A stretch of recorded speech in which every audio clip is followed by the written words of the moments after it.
Good Monday afternoon, guys. I'm Jerry Miller. Thank you kindly for joining us on the I Love CVille Show. It's a new week here in Charlottesville, Virginia. Is it the last week of September? We have a Monday of next week. That's the 30th of September. So we're about to be in the fourth quarter of 2024. 2024 has flown by. I mean, it's absolutely flown by. So much to cover on the show. We're going to continue this. Do you call it a debacle? Do you call it a developing story? Do you call it both? A developing debacle? Developing debacle, Judah suggests, PR nightmare. I mean, yeah. Now we have medical school faculty going on the record. Yeah. You wanted names, we got a name. We have names now on the record saying, guys, UVA has known about this for a while. Jim Ryan's known about this for a while, and Jim Ryan is straight up lying. Yeah. That story over the weekend in the Daily Progress. We said on this talk show when this story developed, when this story first broke, Cavalier Daily did the initial reporting, that this would be a story of monumental proportions. So far, it's living up to that billing. I'm going to ask you, the viewer and listener, this question. The honor code at the University of Virginia is one of the most esteemed elements of Thomas Jefferson's University. It's a single-sanction honor code, although some are trying to water it down with empathy, patience, and second chances. The Jefferson Council, the president, Thomas Neal, of the Jefferson Council, will be on this talk show October 3rd. So that is a week from this Thursday.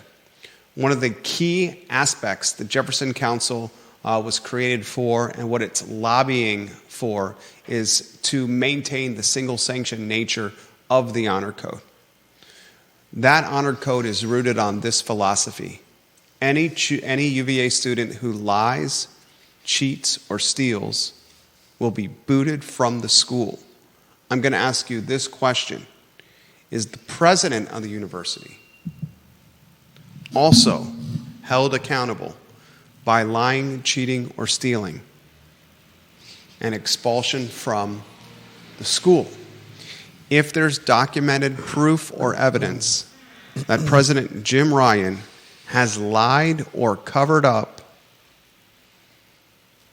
misrepresented this medical school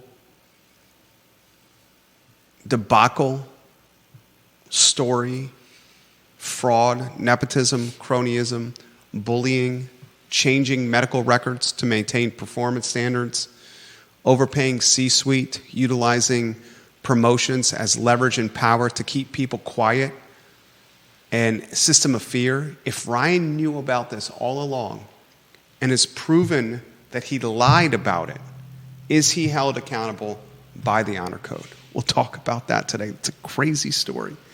Oh my goodness. Another storyline we have to cover. Last week, we analyzed the unfortunate news of a six-year-old bringing a loaded handgun to kindergarten. Mm-hmm. A 6-year-old bringing a loaded handgun to Orange County Elementary. The fallout from this loaded handgun in the backpack of a 6-year-old has been significant. Now Orange County Public Schools, its superintendent, in a message sent to parents late last week, is considering all aspects of safety, including metal detectors and panic buttons that teachers will wear on their person, almost like that television commercial, the life alert, when grandma or grandpa fall in their house and they push a button around their neck and gets the paramedics coming to their house. Teachers may be wearing life alerts at Orange County Public Schools because a 6-year-old brought a loaded gun to school. Along with adding surveillance cameras. Along with surveillance cameras. There's a small portion of the Charlottesville community that is freaking out right now about the flock system, where there's going to be surveillance cameras reading license plates. Yeah. To kind of track and prevent criminal behavior. and a small portion led by the Gillikin gang are freaking out about flock, cameras reading license plates. How are they going to respond to cameras reading kids? Think about that. If you're freaking about license plate readers, how about student readers? We'll talk about that on today's program. We'll also on today's show talk the Charlottesville Redevelopment and Housing Authority. Sean Tubbs' excellent reporting in his community Substack, a timeline now that the CRHA will open its headquarters on the downtown mall in the old Vita Nova building, the old escape room building, the building right next to the old hardware store. CRHA is going to move in October of next year, so October 2025. It's also going to be home to 2 other nonprofits, Tubbs reports. Ladies and gentlemen, the downtown mall is very quickly being tennisized. Is that a word? Tennisized? The downtown mall is quickly becoming home to many nonprofits and government entities. Parks and Rec has a storefront on the downtown mall. The Charlottesville Redevelopment and Housing Authority has a storefront on the downtown mall. The Robert Kennedy Charlottesville Outpost has a storefront on the downtown mall. The city has a storefront on the downtown mall for I think it's called Operation Hope. It's a organization that helps folks that served hard time in the slammer assimilate back into society. Is that a good fit for the most important 8 blocks in the 300,000 person market we call Central Virginia? I also found this interesting. Judah did as well. Albemarle County supervisors and Charlottesville City councilors met for the first time in person since COVID. When was that, Judah? COVID started in March. No, we know when COVID started, March of 2020. When did the Supes and councilors meet? Last Wednesday. Last Wednesday, the first time in person. Mm-hmm. Last Wednesday. We'll talk about that on today's show. And we'll also talk UVA pounding Coastal Carolina. The Who's 3-1 overall, 1-0 in conference play. They head into the bye week. We'll give some love to Pro Renata. Dr. John Shabe goes from Judah Pro Renata. He goes from dentist to beer baron. Mm-hmm. If we want to get a little imagery on screen for PRN.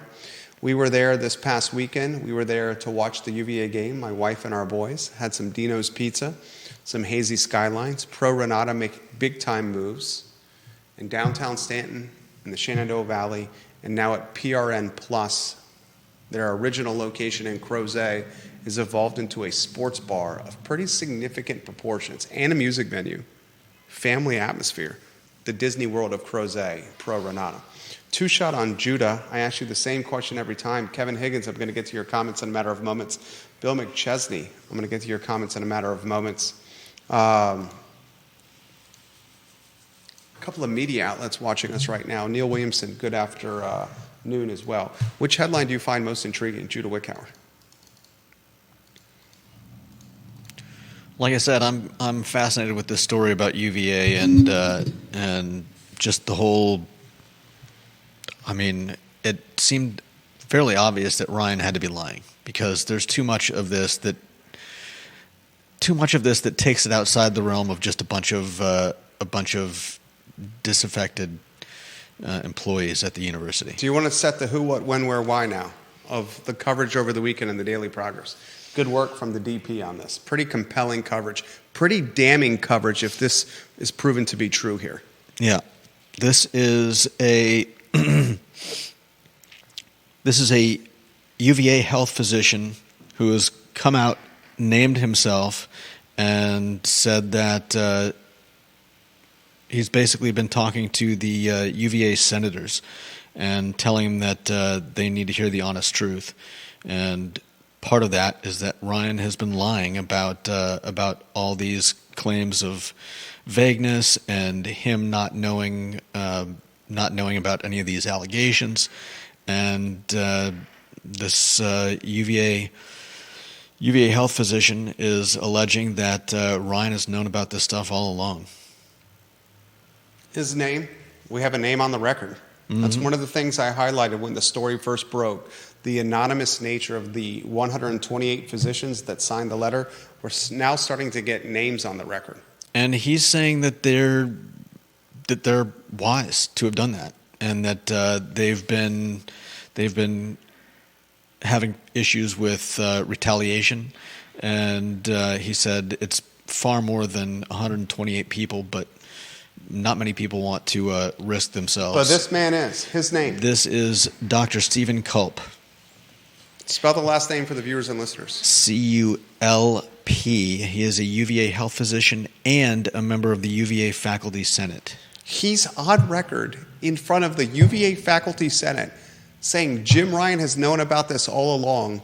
And Jim Ryan's letter, the letter he wrote a short time ago, which was a response to the initial letter from the 128 anonymous doctors, he said Jim Ryan's letter was bogus and a lie. Mm-hmm. He's saying Ryan and his lieutenants have known about this all along. University administrators have been well aware of the allegations in the letter sent to the school's governing Board of Visitors on September 5th for the better part of the year. Holy jeez! If not more, and not the few months Ryan has claimed. Administrators were handed the names of multiple complicit employees, not just Dr. Craig Kent and Dr. Melina Kibbe, both of whom the letter's signatories have called on to resign. He says, I can stand here before you honestly and claim these statements to be categorically false. Jim Ryan's statements are categorically false, he's saying. Of Ryan's statements. And this he said while addressing the Faculty Senate. This guy is saying in a UVA Faculty Senate meeting on the record that Jim Ryan is categorically lying. And that he knows that it's more than just generalized anonymous claims. So I ask you this question. I think it's a fair one to ask. If the single sanction honor code for students says if you're caught lying, cheating, or stealing, you're expelled from UVA, does that single sanction honor code apply to the face of the university, the president himself, Jim Ryan? I mean, obviously he can't be expelled. Has he basically painted himself into a box or into a position he cannot get out of? Compounding matters. Consider the last 12 months for Ryan. Mm-hmm. He refuses to release UVA the investigation report when it applied to the murder of the 3 football players on grounds. I'm still okay with that. I disagree completely with you. He initiates the state police to pepper spray kids at a pro-Palestine protest in May. He called them in. I find it highly doubtful that he gave them orders. He called them in. Mm-hmm. The tour guide debacle, where tour guides were suspended. Mm-hmm. I mean, holy crap. Now this, where someone on the record in a faculty senate meeting on the record is saying the dude is straight up lying? Mm-hmm. This story is not going to go away. If anything, I think it's gaining momentum. Also in this meeting, the faculty meeting, the guy, Dr. Culp, said the doctors, the lower level ones, the middle management basically, had to be anonymous because if they signed their names to it, they would have been denied promotions. And he's saying that several people have already been dealing with that type of retribution. Yeah. Because of speaking out against leadership on the record or filling out feedback cards. Mm-hmm. This is a significant story in the Daily Progress. Ryan's tenure in Charlottesville started in the most romantic way possible. Yeah. It started with the president jogging at 7 a.m., encouraging students to meet him on grounds for a jaunt around Charlottesville. Mm-hmm. It started with Ryan creating committees of stakeholders and leaders in the community to discuss affordable housing and to discuss UVA's role in the greater Charlottesville area. His time in Charlottesville continued with the president running noteworthy marathons in New York and Boston to benefit the Children's Hospital. Mm-hmm. During COVID, he presented compelling commentary, sitting on the perch of his desk in his president's office, tie half-mast, and Oxford white button-down sleeves rolled up past his elbows, a la Barack Obama during his campaign trail. He came across as approachable, as human, mm-hmm. as authentic. And now, because of the last 6 to 12 months, I'd say he spent a lot of his political capital. His equity has been eroded to zero, and his balance may be negative. Mm-hmm. And we have a faculty member on the record saying he's categorically lied. Yeah. I'm going to ask this question of the viewers and listeners. You ready for this one? Bear with me here. We have asked all along, and I said this from day one, who called in the state police to pepper spray the kids at the protest in May? I said from day one, this does not reek of Ryan. Yeah. And it should perhaps be linked to Youngkin. Mm-hmm. Youngkin is on the record clearly opposed to the direction the university has pursued under Jim Ryan's leadership. Was there enough forward thinking or gamesmanship from Youngkin to call the state police in knowing it was going to stick to Ryan? That stink was going to stick to Ryan. Because Youngkin already had the intel about this UVA health debacle. Interesting. Did Youngkin know, the Dr. Culp and the faculty senate meeting said what?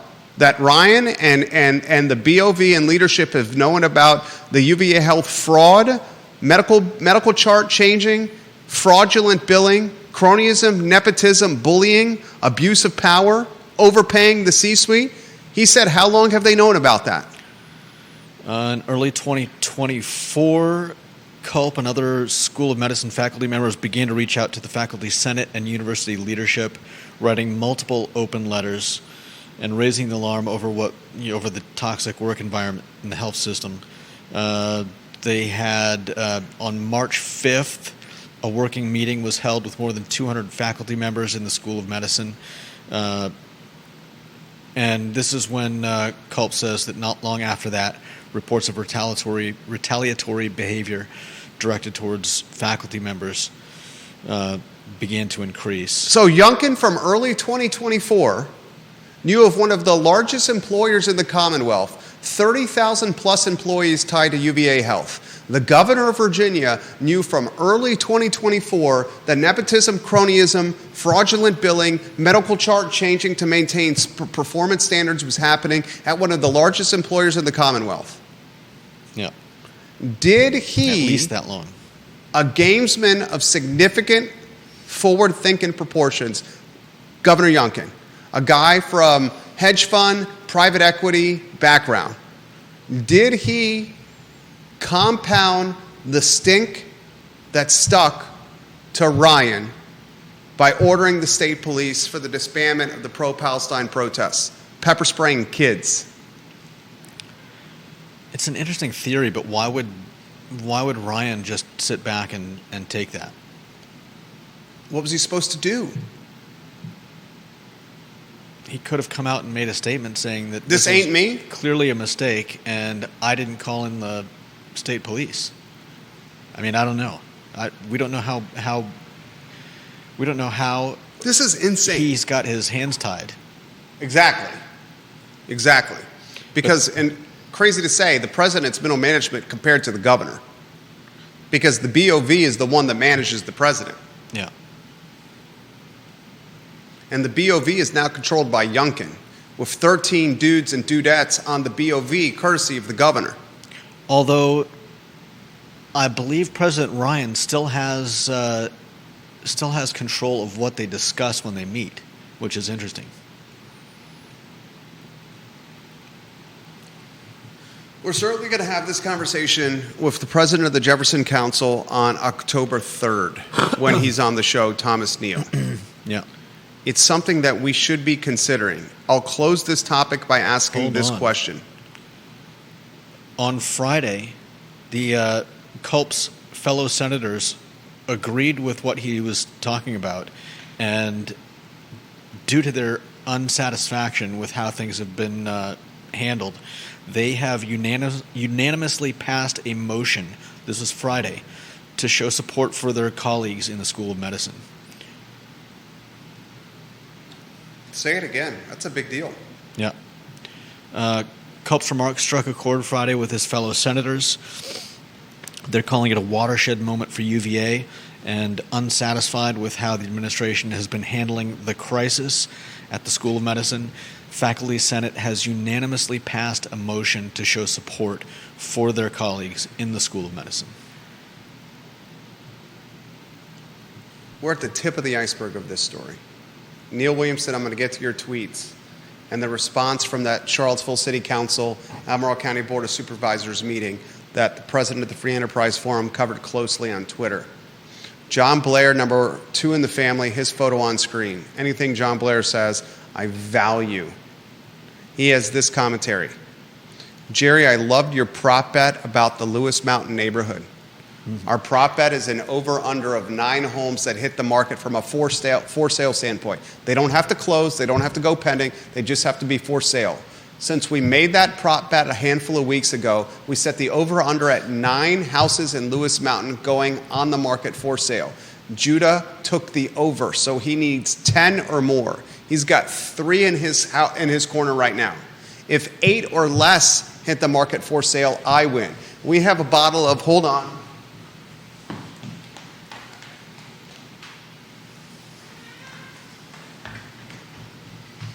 A bottle of Johnny Walker Black, just like this, on the line. How do you feel about that bet? I'm probably going to lose it. You're going to lose it? You're not feeling confident? I mean, it could go either way, but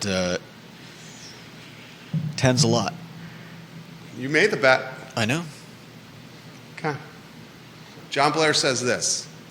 Here are 3 other bets for your listeners based on your show's great topics. Number 1. You listen to these? Viewers and listeners, listen to these.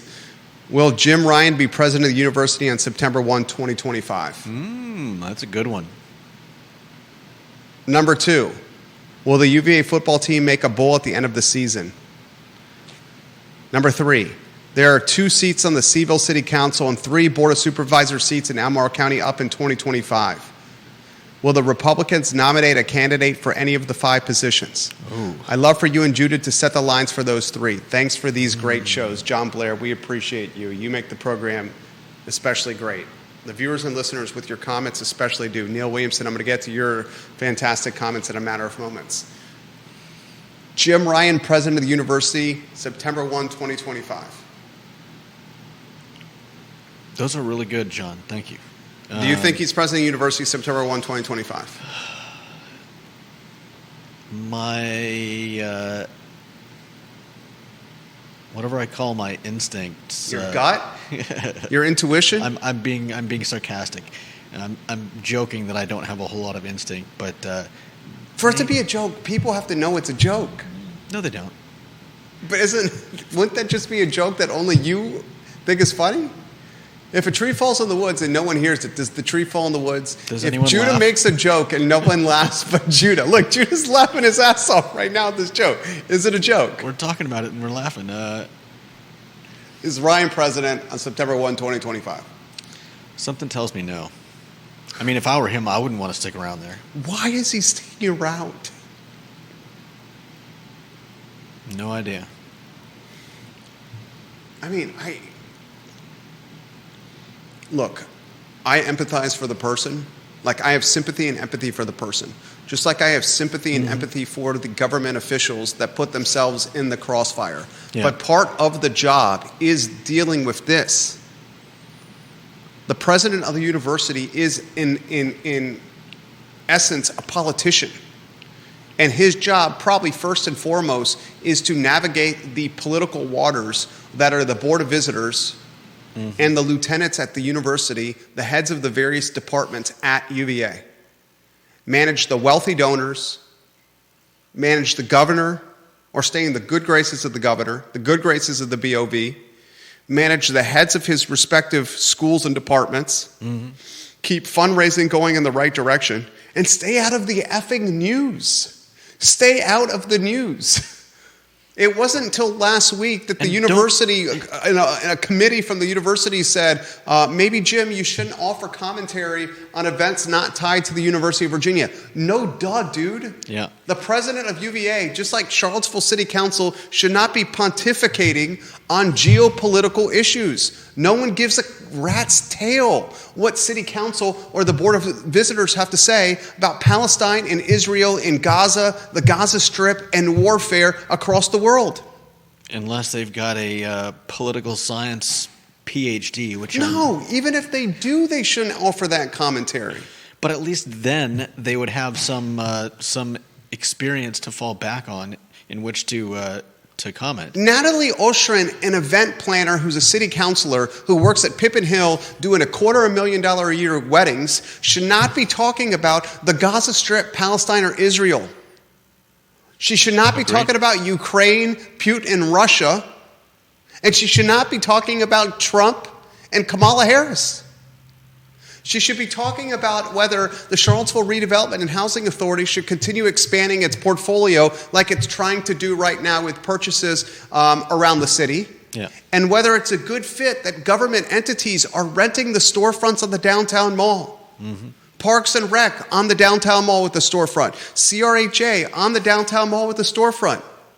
A nonprofit that helps convicts that served hard time in the slammer assimilate back into the community, a storefront on the downtown mall.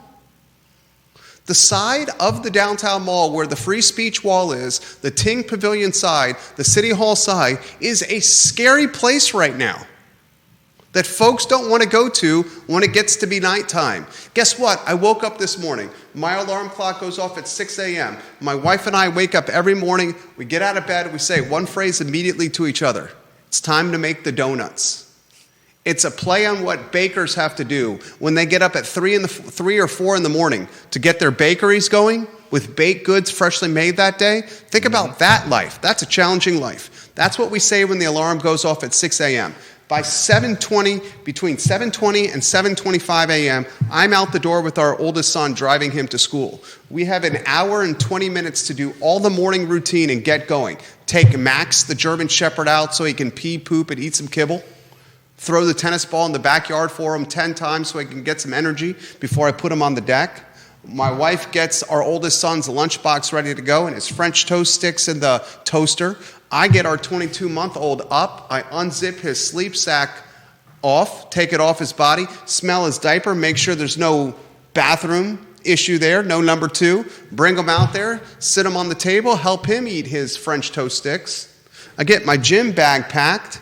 We get our oldest son dressed and his shoes on, and in an hour and 20 minutes, we try to be out the door to make it to school on time. Get him there a little bit early so he can have 20 minutes before school starts. It is a organized chaos. Time to make the donuts in the morning.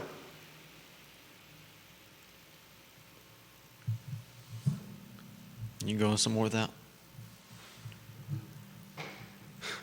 My point is this. This is my point.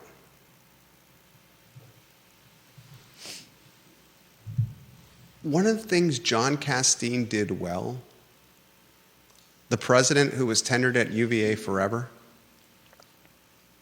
Now, Castine had the advantage of not living in a digital social media society. Yeah, 100%. So some of Castine's transgressions, and trust me, they were many, and we're not going to go down that rabbit hole. We've heard them here with heavy hitters that come into the studio. Some of Castine's transgressions weren't on blast like they are now. Yeah. Teresa Sullivan, how long did she make it? 5, 6 years? Jim Ryan, when did Jim Ryan start?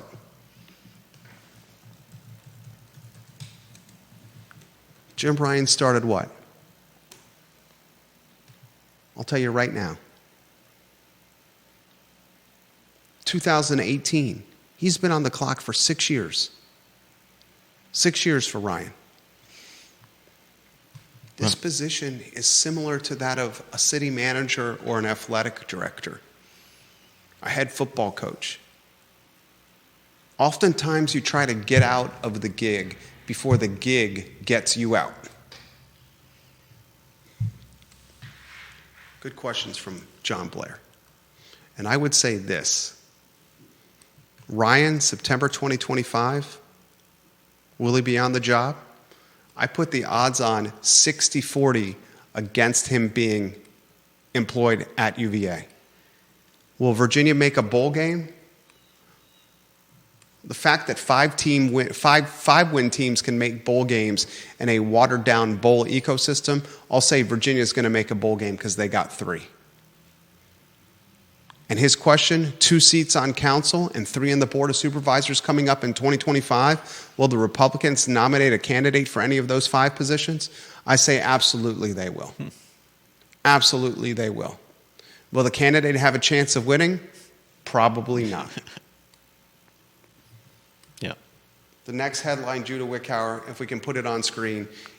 I want to put this headline on screen. Supervisors and councilors in-person meeting first time since COVID. Put that in lower third capacity if you could, please. Neil Williamson has a couple of tweets that he sent out about this on Twitter, and he highlights that thread in the I Love CVille group. Neil Williamson also offers this commentary, and he's going to be hosting Real Talk with me on Friday at 10:15 a.m., the president of the Free Enterprise Forum. It's a dealer's choice, so the president of the Free Enterprise Forum can bring a guest with him if he would like. He says, my tweets from the joint Charlottesville City Council Albemarle Board of Supervisors meeting last week. There are 2 big takeaways from this meeting, and this is the first in-person meeting for the Supes and the councilors since the start of the pandemic. He said the 2 big takeaways, Judah, 1/3 of UVA employees do not live in Charlottesville or Albemarle County. Think about that. Yeah. 1/3 of UVA employees do not live in the city or Albemarle County. And he also said Brian Pinkston indicates he feels the city is underfunded by 10 to 15%. Wow. I want to ask you, the viewer and listener, this question. The city is underfunded by 10 to 15% according to Councilor Brian Pinkston, who also works for UVA. And he's one of the employees at UVA who does live in the city because a councilor of Charlottesville. Yeah. How is the city underfunded by 10 to 15% if the following has happened? Real estate has skyrocketed since COVID. Mm-hmm. Much of the revenue for the budget derived from taxes on rooftops. Yeah. We learned in 2023 from the Charlottesville Albemarle Convention and Visitors Bureau that nearly $1 billion of economic revenue was generated by tourism, creating $47 million of tax revenue for Charlottesville and Albemarle County. Was it 3% of Virginia's total? 3% of Virginia's total tourism was generated in Charlottesville and Albemarle County. Yeah. How the hell is the city underfunded? You know what the answer to that is, ladies and gentlemen? What are they funding?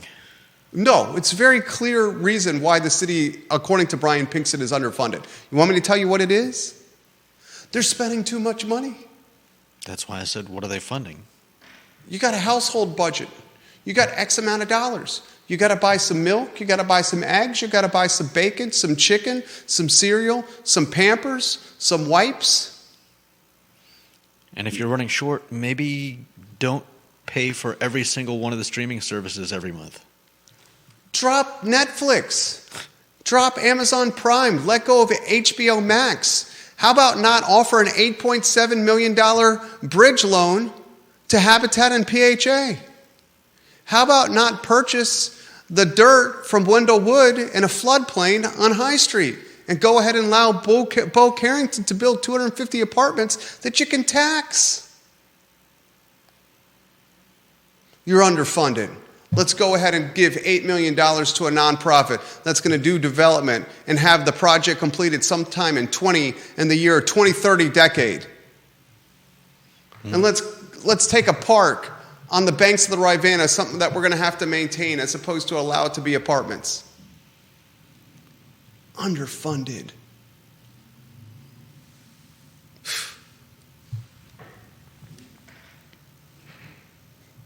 Buczynski, SHB. There's no fat to cut in the city budget. Sarah Hill Buczynski, I see the sarcasm on your comment right there. Appreciate SHB. Underfunded. Come on. Underfunded. Did B. Pinkston just say, we're going to have to figure out a way to raise taxes? Is that Pinkston's way of saying we're going to have to raise taxes? Remember, Juan Diego Wade on 1070 WINA, Jay James's morning show. Juan Diego Wade, the mayor, outed Brian Pinkston and told everyone on Jay James's show that Brian Pinkston was going to run for re-election. Then Brian Pinkston was on Jay James's morning show a couple of days later, and Jay James said, the mayor said you're running for re-election. Congratulations, we're excited. And Brian Pinkston said, what? He did what? I haven't made that official. And then he has to hedge because it's the effing mayor who said it. And he goes, well, we're seriously considering it. And yeah, I guess I'm going to run for re-election. So you got a guy that's an incumbent that's obviously having conversations with the mayor. Juan Diego Wade, I'll bet you a bottle of Johnny Walker, he's going to run for re-election. They're already setting the groundwork in place in a joint city councilor, Albemarle County supervisor meeting, the first in-person meeting since the start of the pandemic, saying we're underfunded by 10 to 15%. Giddy up and get ready, Charlottesville taxpayers, because less money is going to stay in your household and more money is going to go to City Hall. And if people don't think that has an impact on gentrifying the community and making it white and homogenous and wealthy, then you're not reading the tea leaves correctly.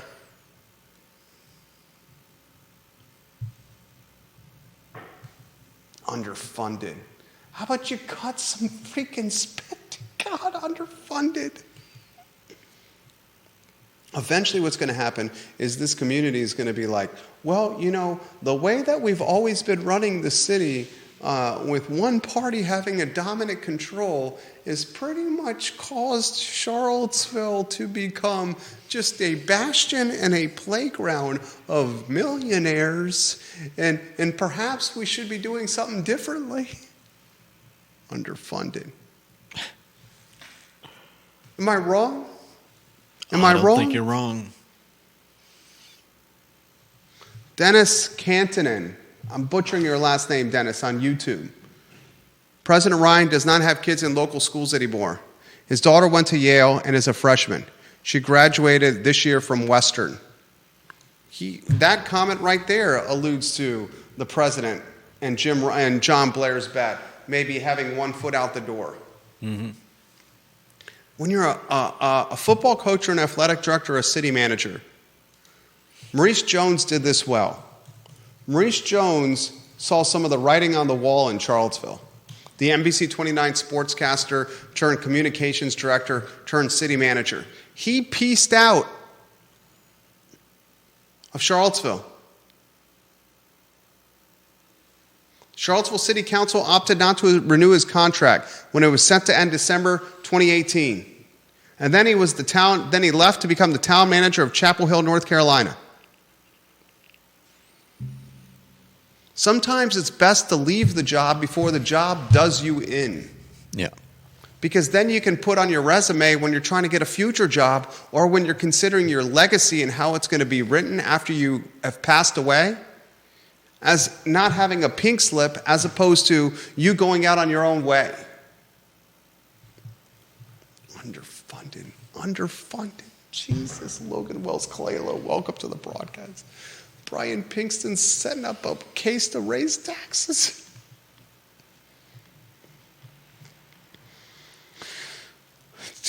Vanessa Parkhill. How old is Jim Ryan? Jim Ryan is 58. Just turned 58. God, the man's birthday was on the 21st of September. The man's birthday was 2 days ago. The day the article... Happy birthday. The day the article comes out in the Daily Progress where someone in the faculty senate is calling him a liar was his birthday. You think you hear that? Mm-hmm. Wakes up on his birthday and someone in the faculty senate, a doctor, is calling him a liar on the record. Happy birthday. What's in the paper? And a single sanctioned University of Virginia. We should get the terms of his contract. VP, Queen of Earlysville. We should. We'll talk about all these things with Thomas Neal, the president of the Jefferson Council, on October 3rd. Bill McChesney says Brian Pinkston is crazy. They urinate away. He didn't use the word urinate. I'm just going to use that word now for the sake of the talk show. A surplus every year, no break for already stressed taxpayers. That's bulldoggy. I added bulldoggy. He used a different word. I'm sure county leaders appreciate that comment. Revenue sharing agreement. Good Lord. Deep Throat, his photo on screen. Ryan put himself in contention for the presidencies of Harvard and Yale. It did not happen for him, but it wasn't for lack of willingness or trying. So I suspect he's looking for a way out. By the way, that UVA stat is very misleading, the one from Brian Pinkston. I will have some numbers for you shortly, but using administrative data sets, I can show you that the percentage of UVA employees who live outside the city and county has not changed in the last decade by very much, and it actually decreased. Wow. I'd love to get those numbers, Deep Throat. He also says this: I will also tell you that the people who do not live in the city and county are not always doing so for economic reasons. In my wife's department, there are tons of people who live in Richmond because they don't need to be in the office very much post-pandemic, and they find Charlottesville stifling and racist. I don't agree with them on that last point, but it is what it is. They could totally afford to live here. I would love that data, Deep Throat. Happily relay it live on air and trust your judgment 1,000%. Anything you want to add to this, Judah, before we get to the Orange County storyline, which any other day, that would be the lead of the talk show.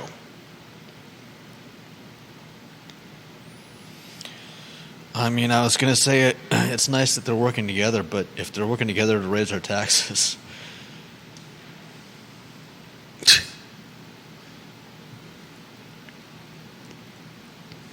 Kevin Higgins and Georgia Gilmer, welcome to the program. The craziest thing of the story is they refused to release the investigative report on the 3 murdered football players. How is that? And they're refusing to release the investigative report done by the third-party law firm on the cronyism, nepotism, fraudulent billing, and changing of the medical charts to maintain performance standards at UVA Health. Mm-hmm. If you don't release reports when folks in your community have radars out and major concerns, then you're further breeding a culture of shadiness and sketchiness. And distrust. Yeah. Got to get to the Orange County story at the 1:20 marker of today's show. Put that lower third on screen. Guys, last week a 6-year-old showed up to an elementary school in Orange County, Virginia with a loaded gun in his backpack. So far, no arrests have been made. How are no arrests been made so far?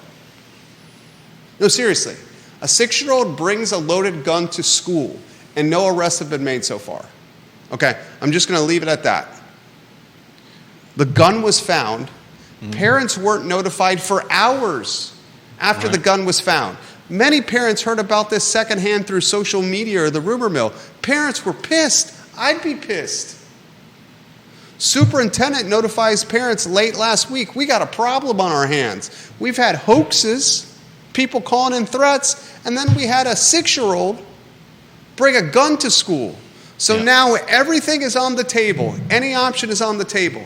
And that includes metal detectors at all our schools, teachers wearing panic buttons. Yep. This is like the life alert buttons. I've fallen and I can't get up, Steve Urkel Family Matters style, where your grandma and your granddad fall down the stairs and they push a button around their neck, and the paramedics come and their family comes. They've been alerted. Now teachers may have to wear life alerts around their chest when the you-know-what hits the fan. Also, what they are considering is surveillance cameras in the schools of Orange. A 6-year-old brings a gun, it's loaded. Orange County doesn't handle it that well by notifying parents. Parents are ridiculously pissed. Now the superintendent is telling parents, we hear you, and we're going to do everything we can to maintain the safety of your kids. Metal detectors, life alerts on teachers, and surveillance cameras. I'm going to put this in perspective. The Gillikin gang is raising a fuss on Twitter about the flock system. Cameras that are reading license plates to prevent criminal activity, to track criminal activity. It's not to prevent. To track, to gauge, to try to police criminal activity. Do you prefer that language? Yeah, that works. License plates in the city, if a criminal does something, the license plate readers can track where the criminal is going. You give me that? Yeah. The Gillikin gang is raising a fuss about flock and what Chief Kochis is trying to do. How are they going to respond to student readers, to cameras in schools that are tracking students? They're not tracking students, though. What do you mean they're not tracking students? What are surveillance cameras for? You're telling me a surveillance camera does not track students? A surveillance camera, I think in most cases, is a backward-looking piece of technology. It's not about, there's nobody that's going to be sitting at the school watching however many cameras they put in. How is that any difference than the flock system? Because there's not going to be anyone sitting in front of a computer watching all of the flock cameras either. That's what I'm saying. It's the same thing. I know. They're The backward. flock. Okay, so this is my point. Are you agreeing that the flock system and the cameras in Orange County schools are the same thing? Yeah, essentially. They're Okay. just cameras. They're not sitting there like... That's all I need to hear from you. Sending messages to someone They're the about same thing, right? Your face and your car. Are the flock system and the cameras in Orange County schools the same thing? Essentially, I would think. The people are raising a you-know-what storm about the cameras with flock. How are they going to respond to these tracking minors? Tracking minors. No, seriously, I had that question I know. for you. I had issues with. I said, how are parents going to react to every school having locked doors and metal detectors? I feel this is a similar thing here. I'm sure a lot of parents will have a problem with it, but if you think about it logically, nobody's going to hire someone to sit in front of a computer and stare at live security camera footage 8 hours out of the day. No, I agree 100% with you. But it's the same thing. Yeah. And the community is raising a ruckus over flock. How do you think they're going to respond to tracking minors? I mean, you're using inflammatory language. I don't know that it's tracking. You're doing that thing. No, I am doing that thing because... Okay. How are they going to use... How are they going to respond to schools recording their kids? Thank you. Okay, you say it that way. I said the same thing. We can go with your language. How are they going to respond to if they're having a poop storm over recording license plates tied to potential criminal behavior? How are they going to respond to recording minors in schools? That's the point. Yeah. I don't think some of them won't respond well. But as I was saying, if you think about it logically, nobody's archiving hundreds of thousands of hours of your child. I know that. That's the point. And you want to hear something crazy? You want to hear something crazy? Okay. I'm a parent of 2. We are a parent of 2. I am all for metal detectors, teachers wearing life alerts, and surveillance cameras in schools. All for it. And bring it on. Keep my kids safe when they're not in my wife or my supervision. And bring it on. All right, but just to add this, and not that I'm against any of those things, but who pays for that? Probably taxpayers. Yeah, and we were just talking about... Probably taxpayers. Yeah.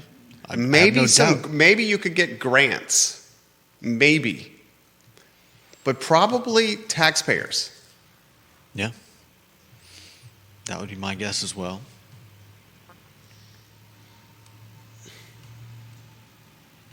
Crazy. And what else is crazy about this is Orange County Public Schools may lead the charge into this new era of digital supervision. Orange County Public Schools. Mm-hmm. Not Charlottesville, not Elmore County. Not the deep pocket ones. And it could be because of the fallout of how a 6-year-old with a loaded gun in an elementary school was managed and handled. That'll get a lot of parents up in arms. Exactly. Think about that. Mm-hmm. Effing crazy. Now, just a hypothetical. Oh. What if you wanted all of those things and nobody was going for it, and so you engineered a situation where parents would be outraged and demand those types of things? That's a hell of a conspiracy theory. Mm. Yeah, I'm not saying that that's I think what went down. A better conspiracy theory that's much more applicable, not throwing shade on your conspiracy theory, although I think it's ridiculously far-fetched, is this question. What if the data or the footage from the cameras gets in the hands of the wrong people? I think that's a question I really have. I think with the flock cameras, we have an answer to that already. Right. But it's do we unlikely to happen. Right. It's not. Koch just got in front of that story because the Gillikin gang said this could get in the hands of the wrong people. And Koch just got in front of that right away. This is the question. With the minors, with the kids, what if the data gets in the hands of the wrong people? What if all they're doing is installing video cameras and a closed circuit system and some type of system to record? You don't even have to go down that hole. We can allow the viewers and listeners to figure that on their own. Mm-hmm. This would not necessarily have the protections that the flock system does. Bingo. A lot of people have concerns about the baby monitors in their kids' room. The baby monitors in the kids' room that watch babies sleep. Because they think somebody can pick up it's tied the frequency? No, it's tied to the Wi-Fi of the house. And if you can jump on the Wi-Fi signal of the house, then you got a bird's eye view on the baby sleeping, the kid sleeping. And anywhere else somebody has video cameras around the house. Exactly. Leave it at that. This comes in direct message capacity. The movement of government and not-for-profits to the downtown mall is troubling.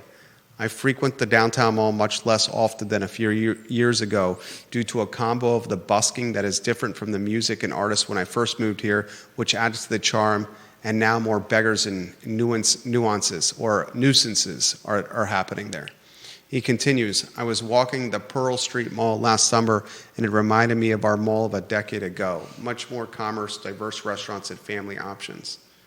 Underfunded, I rolled. I'm underfunded too, he says. Yeah. And Pinkston's running for re-election. SHB giving you some props. I see what you're suggesting there, Judah. Thank you. Crazy times. What other topics do we have to get to on today's program? We've got,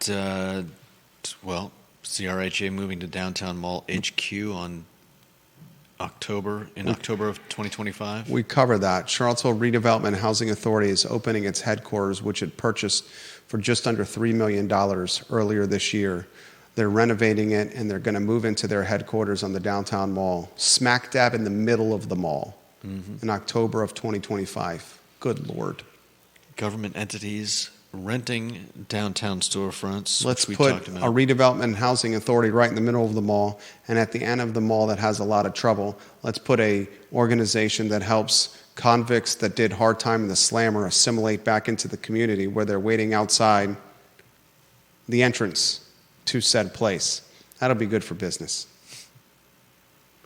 Then the other headline we did last week, the supervisors and counselors met in person for the first time since COVID. Final topics, is it football and president? Yep. Virginia football is heading into its bye week. It beat Coastal Carolina, guys. Annihilated Coastal Carolina. Was it Absolutely annihilated. 47 to something? 40-something, a lot less. Yeah. We'll talk about that on the Jerry and Jerry show tomorrow at 10:15 a.m. Virginia's 3-1, 1-0 in conference play. They head into their bye week, and coming out of their bye, they have a very good Boston College football team. According to the ESPN Power Poll, Virginia is favored in no more games the rest of the season. Wow. Favored in no more games at this point of the year. Las Vegas had the over-under at 3.5 wins for Virginia in 2024. The odds makers in Vegas at the start of the season. They have 3 right now. And you don't think they'll win another either? I didn't say that. I said ESPN does not have them favored in nothing else. I think this team actually will surprise some people and win 5 or 6 games. Wow. I think this Boston College game at home is a hugely important game. And if you start 4-1, 1-0 in conference play, I would not be surprised if Virginia's in the receiving votes portion of the coaches' poll and the Associated Press top 25. And I'll close with this, a reminder note. Jefferson Council President Thomas Neal will join us on the talk show October 3rd. It's going to be a doozy. Judah Wickower and Jerry Miller on the Monday edition of the I Love CVille Show, which was a doozy. Spread the love, guys. Spread the gospel. Subscribe to our YouTube channel and support a partner like Mexicali Restaurant, Judah. Mexicali, some imagery on screen. The Old World of Beer location. 50 parking spots on site. This is a bona fide restaurant, a dining experience that will leave you wanting a lot more. Johnny Ornalis and River Hawkins at Mexicali. So long, everybody.